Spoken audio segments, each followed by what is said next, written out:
요즘 유행하는 용어 중에 평행이론이라는 단어가 있습니다. 시대나 배경이 다른 두 사람의 삶이 유사한 면모를 보이는 것에 이론이라고 하는 그럴싸한 이름을 붙여서 부르기에 무언가 있어 보이지만 실상은 아무것도 없는 끼워 맞춘 그런 이야기를 이제 평행이론이라고 주로 하죠. 그런데 생각해보면 성경은 이 평행이론을 굉장히 좋아합니다. 구약 성경의 많은 인물들은 결국 신약 성경에 등장하는 한 분, 그 예수님에게 평행 이론이 맞춰져 있기 때문에 그렇습니다. 그분의 삶과 사역 그리고 죽음과 놀랍도록 유사하게 많은 이 구약 성경의 인물들의 삶이 그려지고 있는 것이죠. 이러한 평행 이론은 사실 성경 다른 저자들이 알아서 껴맞춘 것이라기보다는 예수님 자신이 그렇게 주장하고 계십니다. 구약 성경에 등장하는 모든 사람들의 삶의 내용이 바로 예수 그리스도를 나타내 보여주고 있음을 말해주고 있다는 것이죠. 누가복음 24장 25절부터 27절까지 말씀입니다. 같이 한번 읽어볼까요? 뒤에 화면이 준비되어 있습니다. 시작. 이르시되 미련하고 선지자들이 말한 모든 것을 마음에 더듬이는 자들이여, 그리스도가 이런 고난을 받고 자기의 영광에 들어가야 할 것이 아니냐 하시고, 이에 모세와 모든 선지자의 글로 시작하여 모든 성경에 쓴 바 자기에 관한 것을 자세히 설명하시니라. 아멘. 예수님이 말씀하셨을 때 이렇게 말씀하셨어요. 모세와 모든 선지자의 글로 시작하여 모든 성경에 쓴 바 자기에 관한 것을 자세히 설명하시니라. 모세의 글은 다른 것이 아니라 모세오경입니다. 창세기부터 시작하는 신명기까지 가는 모세오경의 내용. 중간의 내용이 선지자의 글이라고 알려져 있죠. 시편과 여러 선지서도 역사서. 이 모든 내용 속에 예수 그리스도의 이야기가 담겨 있다고 예수님 자신이 설명해 주셨다는 것입니다. 이를 통해 우리가 분명히 알 수 있는 것은 모든 성경의 이야기는 궁극적으로 예수 그리스도를 향하고 있다는 점이고, 그러기에 요셉의 삶도 예수님의 그림자, 예수님을 보여주는 예수님의 모형으로서 그 역할을 하고 있다는 것입니다. 이것을 우리는 이른바 모형론이라고 부릅니다. 오늘은 이러한 요셉의 삶을 재조명하면서 그러한 그가 살아왔던 삶이 예수 그리스도와 어떤 연관성을 갖고 있는지, 어떠한 모형론적인 의미가 있는지를 여러분과 함께 생각해 보려고 합니다. 아무쪼록 오늘 말씀을 통해 하나님께서 주시는 귀한 은혜와 통찰이 여러분의 삶에 넘치시기를 간절히 축원합니다. 아멘. 감사합니다. 첫 번째로는 예수 그리스도의 모형으로서의 요셉의 삶을 좀 깊이 생각해 볼 필요가 있습니다. 예수님과 요셉의 평행 이론이 등장할 텐데요. 같이 한번 볼까요? 예, 이렇게 돼 있어요. 와, 이런 것도 있군요. 네, 요셉과 예수님의 평행 이론. 가만히 보니까 굉장히 많이 닮았어요. 요셉은 야곱의 11번째 아들이었지만 독특하게 사랑받는 아들이었습니다. 그래서 야곱이 요셉에게만 색동옷을 지어서 입혔습니다. 바로 그 아들이었어요. 바로 그 아들, 가장 사랑하는 바로 그 아들. 예수 그리스도 역시도 하나님의 하나밖에 없는 독생자이십니다. 하나님이 아끼고 사랑하시는 하나밖에 없는 가장 아끼는 아들이 된다는 점이죠. 뿐만 아니라 요셉 역시도 노예로 팔려가고 예수님 역시도 종의 신분으로 낮아지십니다. 빌립보서 2장에 보니까 예수님이 자기를 낮춰 스스로 자기를 비워 종의 형체를 가졌다라고 말해주고 있습니다. 예수님은 주인이시지만 스스로 자기를 낮추어 종이 되셨습니다. 요셉도 종이 됐고 예수님도 종으로 사셔야 했다는 것이죠.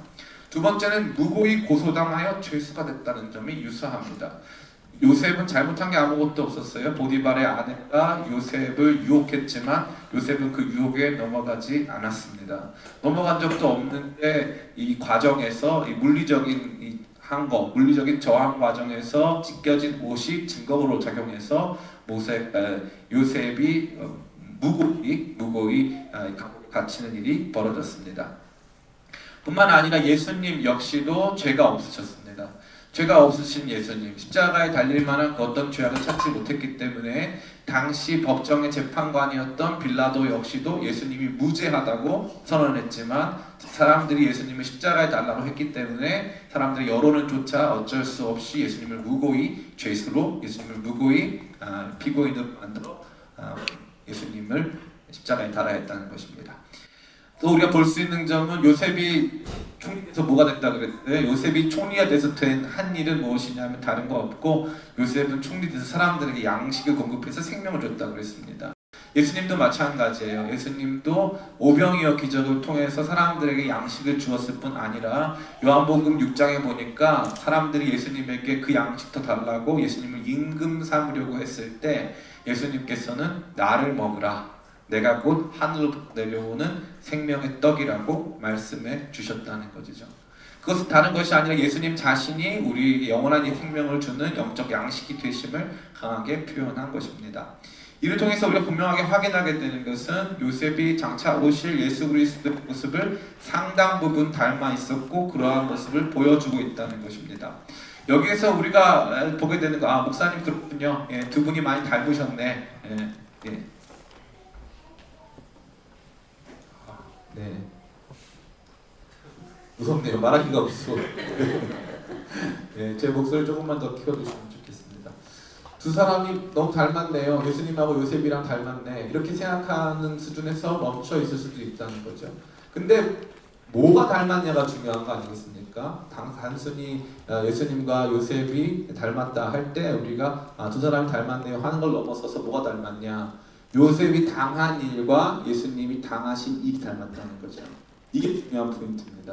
단순히 예수님의 성품을 드러내는, 당연히 중요하죠. 예수님을 드러내는 것 자체가 굉장히 중요합니다. 그러나 예수님과 닮았을 때 예수님과 능력이 비슷하거나 예수님의 성품과 비슷한 것은 큰 의미를 갖지 못합니다. 많은 사람들이 예수님이 행하신 기적을 따라 행하려고 해요. 병자를 고쳐주거나 또 안전뱅이를 이렇게 세우거나 그러한 기적을 이단들도 할까요? 안 할까요? 네, 합니다. 이단들도 합니다. 그렇기 때문에 예수님의 단순한 능력, 예수님의 행하심과 닮아 있다는 것은 큰 의미를 부여할 수 없습니다.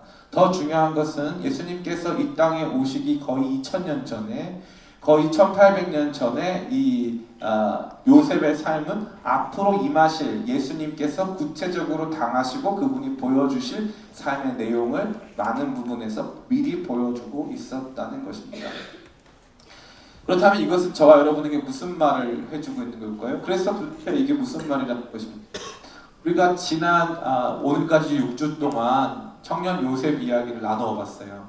청년 요셉의 이야기를 나누는 가운데 우리의 잃어버렸던 꿈, 우리의 삶의 의미들을 다시 한번 재확인했습니다. 우리가 존재하기도 전부터 하나님은 연락고 위대한 꿈을 우리 가운데 주셨고 우리는 그 꿈을 이루는 거룩한 통로로, 거룩한 주님의 도구로 쓰임받는다 했어요. 그렇게 주님의 통로로 쓰임받는 수준을 넘어서서 우리 자신이 실력자, 인격자, 사명자로 변화되고 그 과정을 통해서 하나님께서 궁극적으로 우리를 생명 살리는 사람으로 만들어 가실 것을 우리는 이미 들은 바 있습니다. 이 모든 것에 대한 관심은 어디를 향해 있습니까? 그것은 바로 다른 것이 아니라 나에게 향해 있는 거예요. 나에게. 내 문제, 내 고통, 내 아픔이 궁극적으로 나에게 무슨 의미를 부여할 것인가? 여기에 우리는 많은 관심이 있었다는 것이죠. 근데 요셉의 궁극적인 이야기, 요셉이 궁극적으로 성취한 이야기는 그 수준이 아니었다는 거예요. 그럼 무슨 수준입니까? 요셉의 고난, 요셉의 시련 이런 모든 것들은 예수님의 고난, 예수님의 시련, 예수님 하실 일, 예수님 당한 일, 그 모든 것들을 미리 보여주는, 예수님을 보여주는 통로가 되었다는 것입니다. 이것은 여러분에게 두 가지를 말해주고 있어요. 첫 번째는요, 여러분이 지금 경험하고 있는 이 고통, 이 아픔, 이 상황, 이 모든 것들은 예수님도 동일하게 경험하시고 예수님도 동일하게 통과하신 삶의 여정이라는 점입니다. 요셉과 우리가 뭐가 다를까요? 요셉과 우리가 다른 점은 바로 이것입니다. 요셉은 예수님 전에 있었고 우리는 예수님 후에 있습니다. 그러니까 요셉의 삶은 오실 예수님을 예표하고 우리의 삶은 오신 예수님의 삶의 이야기를 반영합니다. 이것이 굉장히 중요한 차이점이에요. 그렇기 때문에 오늘 신자로서 구원받아 하나님의 자녀가 된 저와 여러분들이 살아가는 삶 속에 일어나는 고난과 시험과 아픔들, 전제가 있어요. 내 죄로 말미암은 것 말고, 내 연약함으로 말미암는 것 말고, 우리 삶에 이해할 수가 없는, 나는 지은 죄도 없고 나는 그것과 관련된 일이 아무것도 없는데 내 의사와 상관없이 나에게 벌어지고 있는 여러 가지 고통과 아픔은 바로 예수님이 경험하신 고통과 아픔이라는 점입니다. 저는 뭐 그런 일을 많이 당하지만 제가 당하는 일 중에 제일 저 자신을 힘들게 하는 건 억울한 거예요. 억울한 거. 그 억울한 걸 제가 잘 못 참겠더라고요. 저는 그런 의도도 아니었고 저는 그런 거였는데 좋은 뜻에서 한 건데 이제 억울한 일이 닥쳐오면 그걸 잘 못 참겠더라고요. 그래서 막 그것 때문에 눈물도 흘리고 막 어쩔 줄 몰라 하는 게 제 모습이거든요. 제 연약함이죠. 그런데 어떤 일을 당할 때는 가끔 그럴 때가 있는데 하나님 저의 마음에 그런 마음의 여유를 주시는데 그때 가만히 그 생각이 드는 거예요. 아, 예수님도 진짜 억울하셨겠다. 예수님 진짜 억울하셨겠다. 제가 고난주간에 여러분과 함께 나눈 바 있는데 예수님이 고난의 과정에서 경험하신 모든 고난은 사실 우리의 삶의 모든 고난을 반영하거든요. 우리의 삶의 모든 고난을 다 반영합니다. 버림받으심, 또 잠자지 못하시고 굶주리시고 목마르다 하시고 창에 찔리시고 하는 그런 모든 고난이 육체적이고 심리적이고 관계적인 우리의 모든 고난을 예수님께서 대신 담당하신 것이 되거든요. 그래서 동일하게 오늘 저와 여러분의 삶에 일어나는 여러 가지 시련과 아픔과 고난, 그러한 여러분의 좌절, 그런 모든 실망들은 다시 말해 예수님이 이미 경험하신 것들을 여러분 가운데서 다시 보여주는 것입니다. 그래서 우리는 이 고난을 그러한 방식으로 해석하고 이러한 그 고난을 그러한 방식으로 이겨낼 수 있다는 것입니다. 따라해볼까요? 내게 임한 아픔, 고난, 상처, 이 모든 것은 예수님이 이미 당하신 것. 예. 이것이 바로 요셉의 이야기가 오늘 저와 여러분에게 보여주는 굉장히 중요한 내용이 되는 것입니다. 또 한 가지, 요셉의 승리, 단순히 요셉이 경험하고 당한 고난이나 사건들, 상황들이 아니라 요셉이 능력 있게 또 요셉이 여러 가지 그 귀한 성품과 행실을 통해 이겨낸 삶의 승리 역시 오늘 저와 여러분의 삶 속에 예수님을 보여주는, 예수님을 닮은 저와 여러분들이 보여줘야 할 삶의 모습이 된다는 것입니다. 다시 말해 예수님이 스스로 종이 되셨지만 참으셨고, 예수님이 무고히 죄수가 되셨고 억울하게 죄수가 되셨지만 끝까지 참으시고 인내하신 그 모습이 요셉 안에도 있었고 오늘 예수 그리스도 안에서 구원받은 저와 여러분의 삶 속에도 반드시 존재할 수밖에 없다는 것입니다. 그래서 그 이야기는 오늘 내 안에서 드러나는 아름다운 성품, 오늘 내가 고통과 아픔과 상처를 이겨내는 모든 이야기는 궁극적으로 예수님의 승리의 모습을 우리 삶 속에서 반영하고 그것으로 말미암아 승리하게 되는 이야기가 된다는 것이죠. 저는 여러분에게 꼭 이야기를 드리고 싶습니다. 요즘에 아주 유명한 말이 있죠. Christless Christianity. 예수, 네, 갑자기.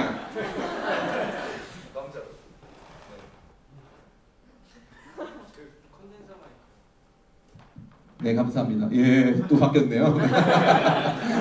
아무도 안 주세요. 너무 좋네요. 마이크 중간중간 바꿔주니까. 아무도 안 졸아요. 다 긴장하고 있어.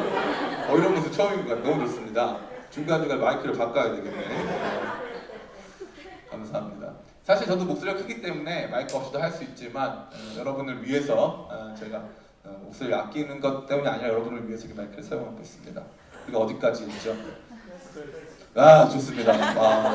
역시 조합형 전도사님 살아있어요. 네. 많은 교회들이 예수님 없는 기독교를 믿고 있어요. 다시 말해서 교회를 다녀요. 그래서 이겨내요. 고통을 이겨내요. 고통의 의미를 발견해요. 그래, 하나님 나를 통해서 어떠한 일을 행하실 거야. 하나님 나를 통해서 무언가를 이루실 거야. 그리고 그 무언가는 뭐냐 이거죠. 그 무언가는 바로 예수 그리스도예요. 이게 중요한 거예요. 여기에서 우리 그리스도인들은 희열을 느끼는 거예요.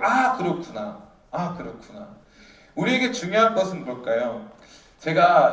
저는 옛날 사람이잖아요. 옛날 사람이다 보니까 막 스포츠 경기를 봐도 2002 월드컵 경기를 많이 봐요. 지금도. 그때 대한민국 그걸 지금도 봐. 지금도. 그렇게 박지성이 잘해.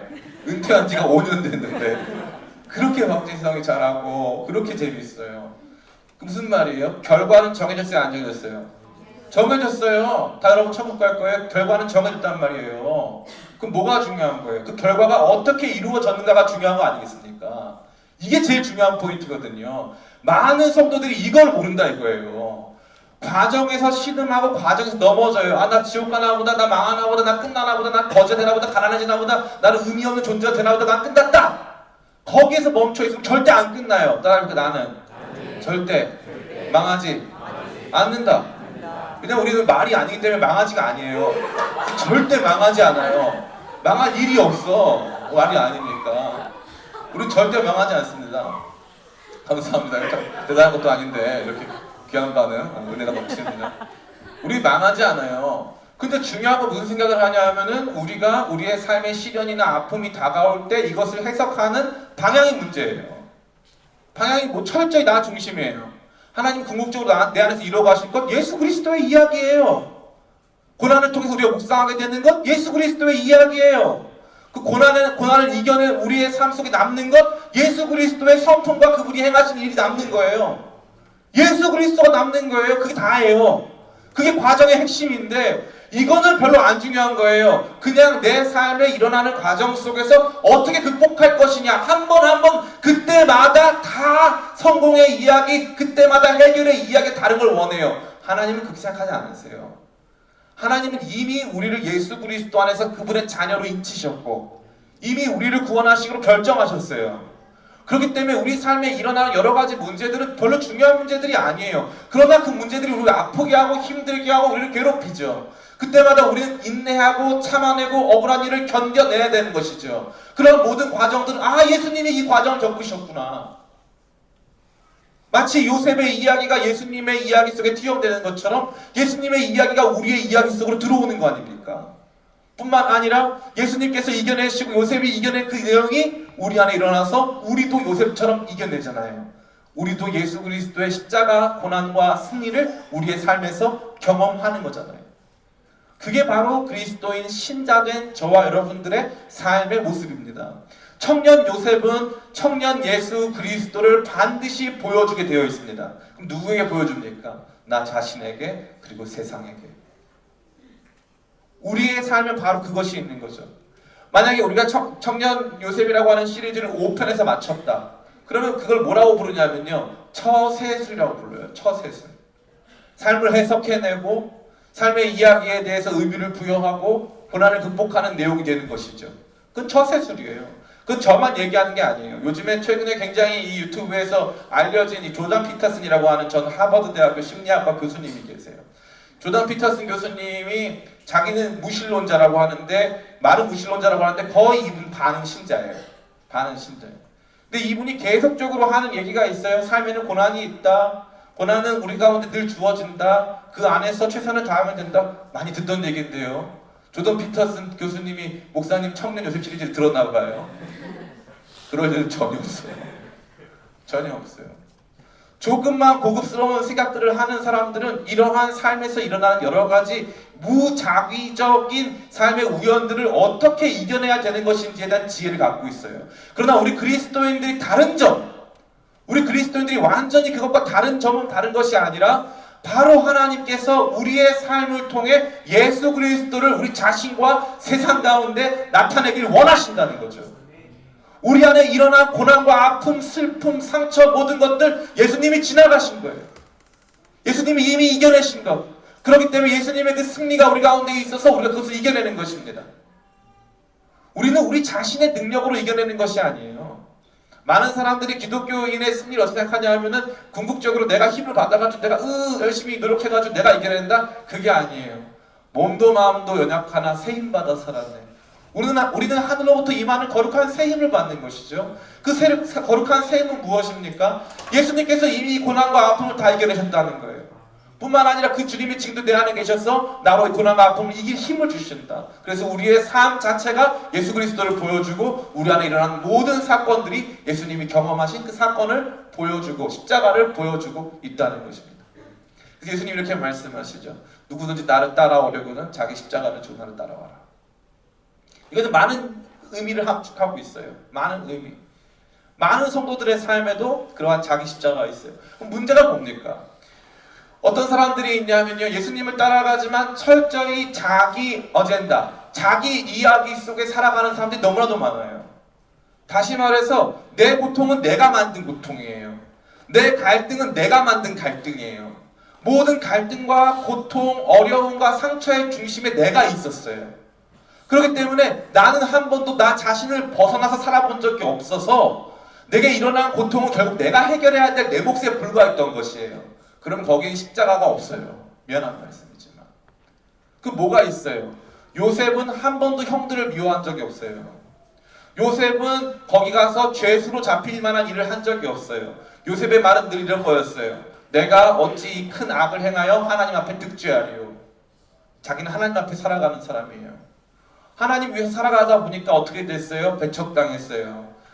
부족했죠. 여러 가지 부분에서 미숙했어요. 그러나 그럼에도 불구하고 하나님 안에 살아가려고 노력했어요. 그런데 그러한 곳에서 내가 의도하지 않은, 내가 만들어내지 않은 세상의 배척과 여러 가지 환란이 존재했어요. 그게 바로 우리 가운데 주어진 십자가예요. 많은 성도들이 이 십자가를 외면합니다. 청년 요셉의 삶은 청년 예수 그리스도의 삶과 맞닿아 있지만 그거는 외면하는 거예요. 그래서 나는 내 모든 관심사, 내 모든 고난과 상처, 내 모든 갈등과 씨름은 무조건 내가 만든 것이고 내 이야기 속에 다 들어있는 거죠. 그러다 보니까 예수님의 이야기는 거기서 들려오질 않아요. 왜냐하면 다르니까. 이야기 자체가 달라서 안 들어오는 거죠. 청년 요셉으로 산다는 건 궁극적으로 우리의 삶 속에 예수 그리스도의 이야기를 담아낸다는 거죠.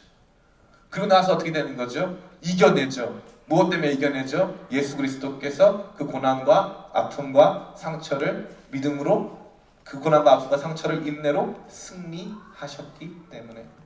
사랑하는 청년 성도 여러분, 오늘 이 말씀은 저와 여러분 모두에게 강하게 이것들을 말해주고 있습니다. 예수 그리스도를, 내 삶에 일어나는 모든 사건과 상황들, 모든 갈등들 안에 바로 예수 그리스도를 기억나게 하고 보여주는 삶의 이야기가 남게 되길 간절히 축원합니다.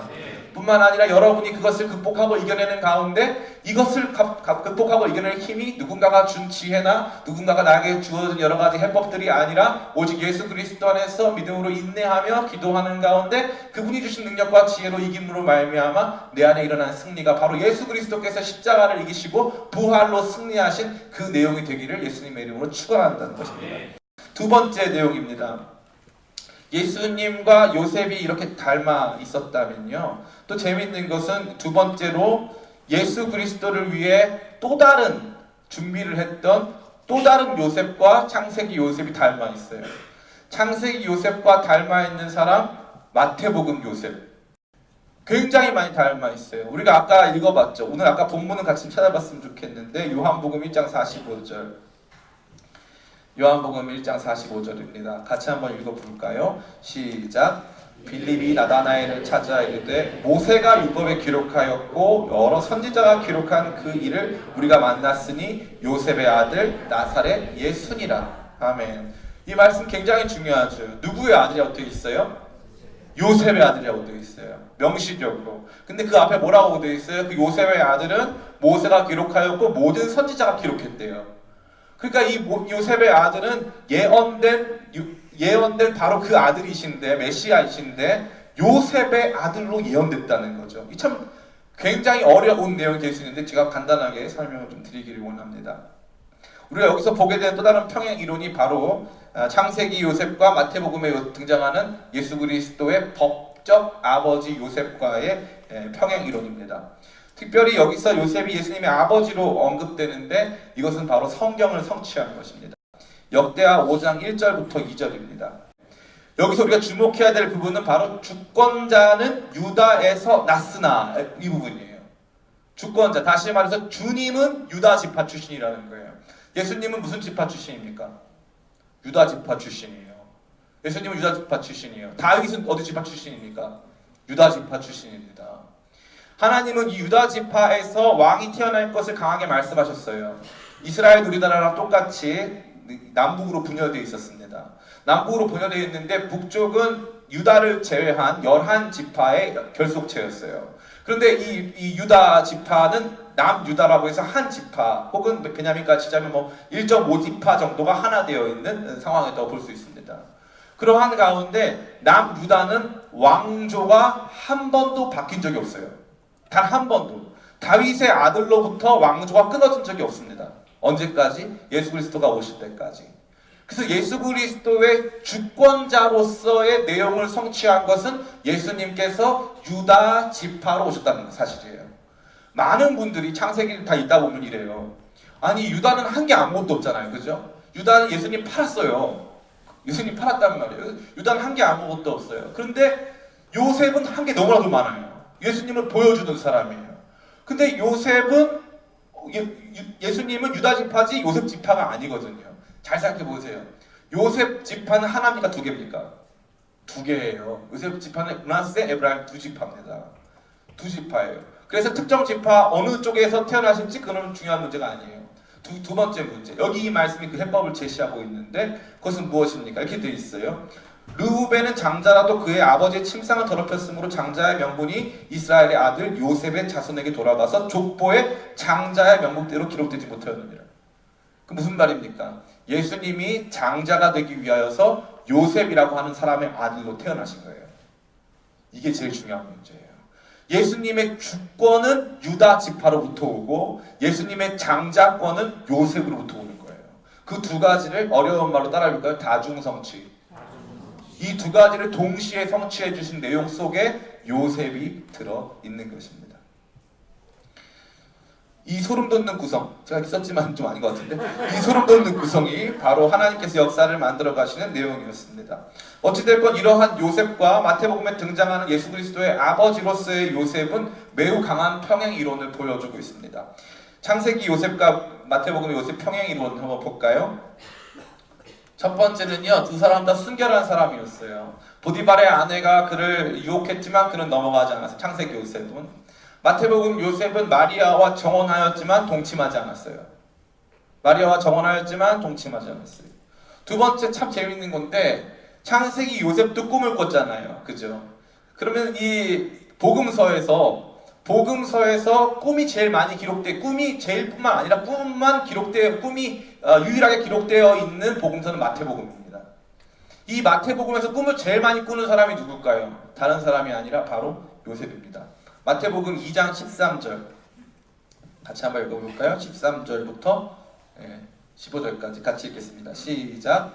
그들이 떠난 후에 주의 사자가 요셉에게 현몽하여 이르되 헤롯이 아기를 찾아 죽이려 하니 일어나 아기와 그의 어머니를 데리고 애굽으로 피하여 내가 내게 이르기까지 거기 있으라 하시니 요셉이 일어나서 밤에 아기와 그의 어머니를 데리고 애굽으로 떠나가 헤롯이 죽기까지 거기 있었으니 이는 주께서 선지자를 통하여 말씀하신 바 애굽으로부터 내 아들을 불렀다 함을 이루려 하심이라. 아멘. 여기 보니까 요셉에게 현몽하여, 요셉은 이 이전에도 꿈에서 천사를 만나죠. 언제입니까? 마리아가 임신한 사실이 드러났을 때 마리아를 가만히 끊고자 하여 마리아와의 정혼 관계를 끊고, 원래 그 당시에 이 정혼 상황에서 마리아가 다른 사람의 아이를 임신한 것이 드러나면 마리아가 사실 굉장히 큰 위험에 봉착하기 때문에 이것을 가만히 조용히 이것을 마무리 지으려고 했던 것이죠. 그때 꿈에서 가브리엘 천사를 만나고 천사가 꿈에서 이야기해주는 내용을 그대로 받아들입니다. 그리고 나서 또 여기에서 또 요셉, 그들이 떠난 후에 주의 사자가 요셉에게 현몽, 꿈에 또 나타나죠. 2장 19절부터 22절입니다. 같이 한번 읽어볼까요? 시작. 헤롯이 죽은 후에 주의 사자가 애굽에서 요셉에게 현몽하여 이르되 일어나 아기와 그의 어머니를 데리고 이스라엘 땅으로 가라. 아기의 목숨을 찾던 자들이 죽었느니라 하시니 요셉이 일어나 아기와 그의 어머니를 데리고 이스라엘 땅으로 들어가니라. 그러나 아켈라오가 그의 아버지 헤롯을 이어 유대 임금됨을 듣고 거기를 가기를 무서워하더니 꿈의 지시하심을 받아 갈릴리 지방으로 떠나가. 아멘. 얼마나 놀랍습니까? 여기 보니까 요셉은 이 부분들을 통해서 봤을 때는 최소 이 앞번까지 한번 치면 총 4번에 걸쳐 꿈을 꿔요. 총 4번에 걸쳐. 창세기의 요셉도 꿈의 사람, 마태복음의 요셉도 꿈의 사람이라는 사실이죠. 또 재미있는 것은 무엇입니까? 세 번째, 우리 아까 애굽으로 갔다는 사실이에요.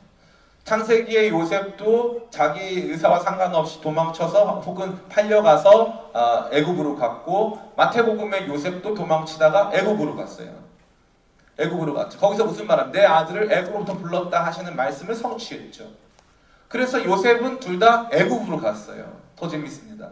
그러고 나서 마지막으로 뭡니까? 요셉이 아이와 어머니의 보호자가 됩니다. 아이와 어머니의 보호자, 이스라엘, 다시 말해서 새로운 이스라엘을 만드실 예수 그리스도의 보호자가 되죠. 뿐만 아니라 창세기의 요셉도 어떻게 합니까? 내가 여러분들의 보호자가 되겠습니다. 내가 여러분 자녀들을 다 길러주겠습니다. 똑같이 창세기의 요셉과 마태복음의 요셉이 굉장히 유사한 면모를 보여주고 있다는 것입니다. 특별히 여기에서 또 놀라운 것은 무엇이냐면요, 요셉이 한 명 더 등장해요. 목사님 왜 이렇게 많아요? 네, 여기까지 더 안 등장해요. 원래 뒤에 한 명 더 있는데 그거는 빼고 합시다. 네, 한 명 더 등장해요. 그 누굽니까? 예수님이 십자가에 달리셨을 때 예수님의 시신을 처리한 사람이 있어요. 누굽니까? 아리마대 요셉이죠. 마태복음 27장 57절부터 60절입니다. 같이 한번 읽어볼까요? 시작. 저물었을 때 아리마대 부자 요셉이라는 사람이 왔으니 그도 예수의 제자라. 빌라도에게 가서 예수의 시체를 달라 하니 이에 빌라도가 내주라 명령하거늘 요셉이 시체를 가져다가 깨끗한 세마포로 싸서 바위 속에 판 자기 새 무덤에 넣어두고 큰 돌을 둘려. 예, 구간이 저랑 다르죠 성경이? 예. 감사합니다. 아리마대 사람 요셉 역시도 예수 그리스도의 시신을 보호합니다. 또 예수님의 장례를 치러주죠. 근데 가만히 보면은 창세기에 이스라엘이라는 이름이 붙은 개인이 있어요. 이스라엘은 국가잖아요. 근데 이스라엘이라고 이 첫 번째 이름을 받은 개인이 누굽니까? 야곱이죠. 야곱의 장례식은 누가 치러줍니까? 요셉이 치러주죠.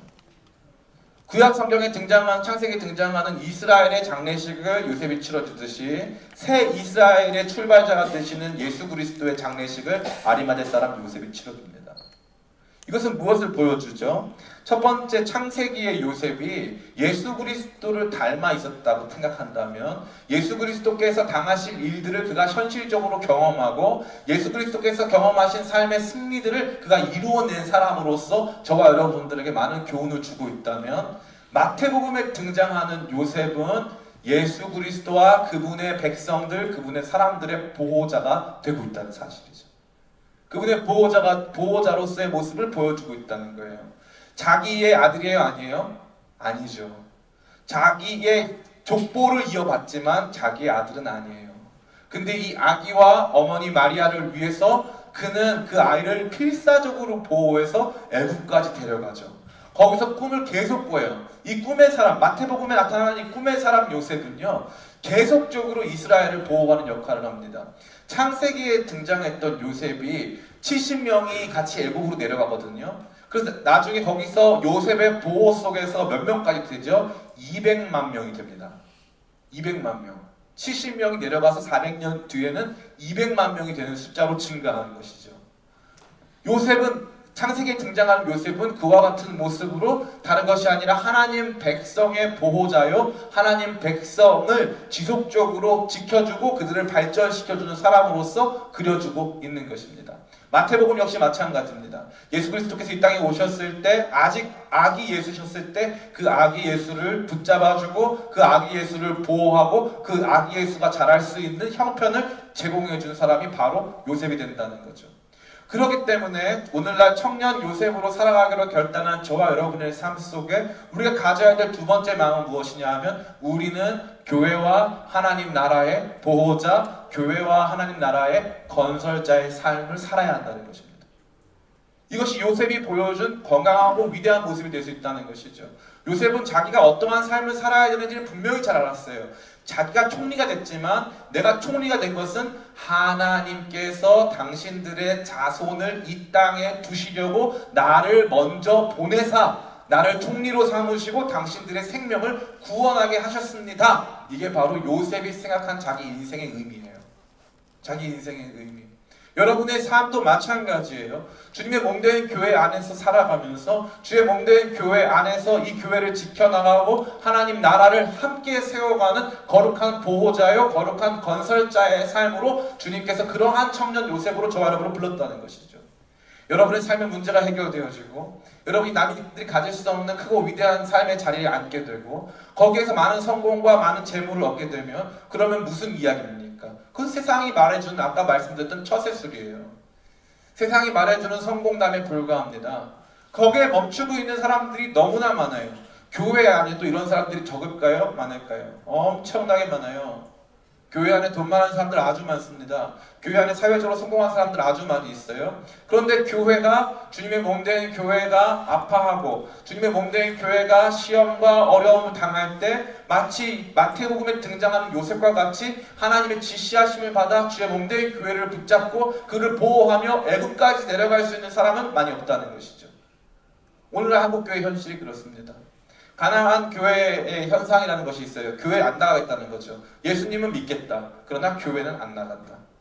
왜요? 교회는 냄새는 나니까요. 교회는 불편하니까. 교회 갔더니 나한테 뭘 시켜요? 성가대를 시켜요. 노래가 어때요? 신의 영광. 갑자기 막 하다가 불을 작게 들고 지휘자가 하라는 대로 막 해야 돼요. 어려워요. 교회 갔더니 또 뭐 시켜요? 막 설거지 시켜요. 교회 갔더니 뭐 시켜요? 밥을 하래. 집에서도 안 하는 밥을 교회 와서 하래. 교회 갔더니 또 뭐 시켜요? 주일하고 선생님 시켜요. 이 애들은 내 말 들어요? 안 들어요? 우리가 말을 많이 안 듣나 보네요. 애들은 내 말 안 들어요. 내 새끼예요? 아니에요? 주님 새끼죠. 근데 주님의 자녀들이죠. 그런데 내 말 하나도 안 들어요. 그런데 가가지고 뭐하고 있어요? 애들하고 씨름하면서 걔네들이랑 수련회 가래요. 죽을 노릇이죠. 옛날에 제가 아는 어떤 형제님이 저희 이제 그 중등부 총무였는데 그때 빅딜이 일어나가지고 유치부에 2명을 보내달라 중등부에서. 그래서 본인이 자원했어요. 자원해가지고 자기가 유치부에 파송을 갔죠. 밤마다 얼굴이 굉장히 어두워져가지고 난 그만하고 싶다, 도망가고 싶다. 우리 교회 그 형제님이 있어요. 근데 그런 형제님이 계신데 그때 제가 많이 느꼈어요. 참 사회에서 보면 누가 그런 일 시켜요? 안 시켜요? 안 시키죠. 그런 일 왜 해요? 나 밥 벌어먹고 살면 되는데. 근데 거기 가서 수고하고 애쓰는 주님의 사람들이 너무나 많아요. 교회는 그러한 건설자, 그러한 보호자들 속에서 성장하는 거예요. 아멘? 여러분들의 거룩한 꿈은 어디에 있습니까? 사회적으로 성공하고요. 여러분들이 세상적으로 잘 나가는 사람들, 돈 많아져서 좋은 차 타고 좋은 집 살면 거기에서 누리는 기쁨과 가치와 행복이 있겠죠. 참 감사하겠죠. 그러나 주님께서 저와 여러분에게 원하시는 것이 바로 그것일까요? 그것을 원해서 사회적인 성공을 주셨습니까? 그것을 원해서 돈과 물질을 주셨을까요? 하나님께서 요셉 너 고생 많았으니까 이제 보상받아 총리 대신 돼. 그렇게 하려고 하나님께서 총리 대신 만들어 주셨습니까? 아니라는 거죠. 이스라엘의 보호자로 삼으시고 하나님 나라를 세워가시는 건설자로 삼으시기 위해 요셉에게 총리라고 하는 자리를 주신 것밖에 없는 거예요. 요셉 자신도 100% 그렇게 이해하는 것입니다. 그러나 오늘 수많은 청년 요셉들은요, 이 문제를 극복하고 이 어려움을 이겨내서 나도 건강하고 편안하고 행복하게 살고 싶다. 미안하지만 그것은 청년 요셉이 갖는 궁극적 비전이 아니라는 것이죠. 왜요? 우리가 얻게 되는 모든 사회적 지위, 우리가 얻게 되는 모든 물질적 가치, 우리가 얻게 되는 여러 가지 권력들, 우리의 지혜들, 우리의 능력들을 통해 우리가 만들어갈 것은 하나님 나라입니다. 우리가 세워갈 것은 주님의 교회인 줄 믿습니다. 우리 이 시대에 교회를 떠나간 수많은 사람들, 그분들이 돌아올 교회가 있어야 될 거 아니에요. 어떤 분들이 저한테 그러시더라고요. 기쁨의 교회를 많이 부흥한다면서. 예, 기쁨의 교회 부흥하는데 어차피 다 돌고 도는 성도들 아니야. 수평이동 해왔잖아. 뭐 큰 부흥도 아니네. 다른 교회 성도 뺏어왔으니까 이러더라고요. 제가 그 말에서 사실 대답을 많이 못했어요. 사실 그 부분이 저에게 있어서는 굉장히 취약한 면을 생각했어요. 그러나 제 안에 두려움은 없어요. 왜냐하면 안 나가던 성도가 교회 오면 좋은 거잖아요. 그죠? 안 나가 성도, 가난한 성도들에 대한 해법이 뭐죠? 그들을 어떻게 다시 교회로 부를 수 있죠? 좋은 교회 만드는 거예요. 그거밖에 없어요. 교회 안 다니는 성도들, 성도예요. 신자예요. 그리스도인이에요. 근데 그들을 붙잡아줄 수 있는 유일한 방법은요, 그들을 절로 보내는 게 아니에요. 일로 보내죠. 죄송합니다. 그들을 절로 보내는 게 아니에요. 그들을 위해서 진짜 좋은 교회를 만들어 가야 될 줄 믿습니다.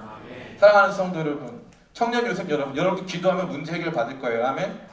여러분 기도하면 문제 해결 받습니다. 그리고 여러분 삶의 문제들 여러분 반드시 이겨낼 것이고 하나님께서 여러분들을 실력자, 사명자, 인격자로 세우시고 만들어 가실 거예요. 예수 그리스도를 제대로 믿고 그분 안에서 제대로 된 믿음 가운데서 살아가기 시작하면 우리의 삶의 결과는 하나님께서 보증하시고 책임지십니다. 그러나 문제는 그 결과가 왔을 때 나는 누구인가 이거예요. 나는 누구인가. 아리마대 요셉은요 당시에 큰 부자였어요. 그는 예수 그리스도와 연결될 만한 점이 없었어요. 그러나 그는 당시 공의원, 다시 말해 지금으로 치면 국회의원이었고 엄청난 부자였는데 예수님을 너무나도 사모했어요. 모든 사람들이 지금 반역죄로 죽은, 십자가에서 방금 죽은 예수 그리스도를 외면할 때 아리마대 요셉은 그가 가진 권력과 부를 사용하여 예수 그리스도를 향한 장례식을 치러드렸어요. 여러분은 무엇을 하기 원하십니까? 저는 여러분 우리 기쁨의 교회에 소망이 있다고 확신합니다. 다시 할게요. 방금 좀 없어 보였어. 저는 우리 기쁨의 교회에 소망이 있다고 확신합니다. 저는 확신해요. 왜냐하면 우리 청년들이 지금 이 설교를 듣고 있잖아요. 이 설교를 들었기 때문에 우리 청년들은 청년 요셉의 삶을 살다가 나는 총리 대신에 올랐다, 메롱 나 잘났지 이렇게 할 사람 한 명도 없을 줄 믿습니다. 청년 요셉의 어깨에는 예수 그리스도를 닮은 삶을 살아야 하는 거룩한 책임감과 그분의 몸된 교회와 하나님 나라를 건설하고 보호하는 거룩한 사명이 짊어져 있는 것입니다. 주의 나라와 영광을 위해서 살아갑니다. 그분의 몸된 교회를 위해서 살아갑니다. 저는 우리 교회에서 지금도 그러한 역할을 감당하는 많은 요셉들을 만나요. 물론 한 요셉 형들도 여기 있고요. 많은 요셉들을 만납니다. 진짜 많이 만나요. 우리 성가대부터 일찍부터 가가지고 저는 사실 주일날 교회에 그렇게 일찍 올 필요가 없어요. 그러나 저희 사모님이 저를 채찍질하지 않아요. 아침마다 저를 향해서 이렇게 사랑스러운 권면으로 빨리 가자 이렇게 저를 권면해 주세요. 왜 그렇습니까? 성당에 가야 된다는 거, 자기 늦으면 안 된다는 거죠. 그래서 막 늦으면 막 진짜 어쩔 줄은 막 몰라요. 예? 우리 교회 안에 정말 좋은 분들 많은데요. 그분들 다 수고하고 섬기세요. 설거지하고 밥 준비하고 청소하시는데요. 한 번도 이걸 왜 내가 해야 돼라고 물어본 사람이 없어요. 지금 많은 대형 교회들은요 청소 업체 불러요. 물론 교회가 커서도 있지만 청소할 사람이 없어서 청소할 사람 없어요. 교회 청소 안 합니다. 교회에서 하는 행사 활동이 안 해요. 난 누리고 뒤에 앉아서 소비자죠. 소비자로 앉아있다가 아이고 목사님 설교가 별로네. 내가 3주 참아주다가 안 되겠다 다른 교회 가자. 부서 딱 들어오면 아 여기 지저분해 나 여기 교회 안 다녀. 이런 사람들이 태반입니다. 태반이에요. 물론 성도들 그렇게 만든 목회자가 큰 문제가 있지만 그럼에도 불구하고 오늘날 이 메시지는 너무나도 중요한 메시지예요. 결국 나는 누구인가? 결국 나는 예수 그리스도를 보여주는 사람이에요. 결국 내 안에 닥친 모든 상황과 사건과 문제들, 내가 그렇게 만든 적도 없고 원인을 제공한 적도 없는 모든 아픔과 슬픔들은 예수님이 십자가에서 경험하신 것이고 그것을 이길 수 있는 거룩한 능력 역시도 예수님의 부활을 통해서 승리하신 그 승리의 능력인 줄 믿습니다. 십자가의 고난과 부활의 능력을 우리 삶 속에 체험하며 우리 자신이 누리게 될 여러 가지 영광과 권능과 물질들을 다하여 우리가 감당해야 되는 것은 주님의 나라와 그분의 교회를 위한 거룩한 수고와 그것을 함께 세워가는 건설자의 노력이 필요한 줄 믿습니다. 저는 여러분의 이 지금 6주간 드렸던 모든 설교의 말씀을 청년 요셉, 청년 예수 그리스도를 보여주는 삶으로 귀결시키고자 합니다. 사랑하는 우리 성도 여러분, 청년 성도 여러분, 오늘 이 시간 여러분 이 말씀이 여러분 삶의 거룩한 도전이 되고 평생 잊혀지지 않게 되기를 축복합니다. 여러분이 어디에 사는가, 무슨 차를 타는가, 얼마나 대단한 사람이 되었는가 중요한 문제 아니에요. 나는 오늘 예수 그리스도를 보여주는 사람으로 살았는가? 내가 경험하고 있는 고통과 아픔은 내가 만든 것이 아니고 예수님을 따라가다 경험하고 있는 고통과 아픔인가? 예수님을 따라가는 십자가인가? 내 십자가인가? 그것을 깊이 묵상하고 발견하며 날마다 예수 그리스도를 닮고 예수 그리스도를 보여주는 사람으로 살아가고 뿐만 아니라 마태복음 요셉처럼 오늘 주님께서 주신 거룩한 말씀의 뜻을 받아 주의 몸된 교회와 하나님 나라를 보호하고 건설하는 귀하고 복된 일들을 감당하는 저와 여러분 다 되시기를 예수님의 이름으로 축원합니다.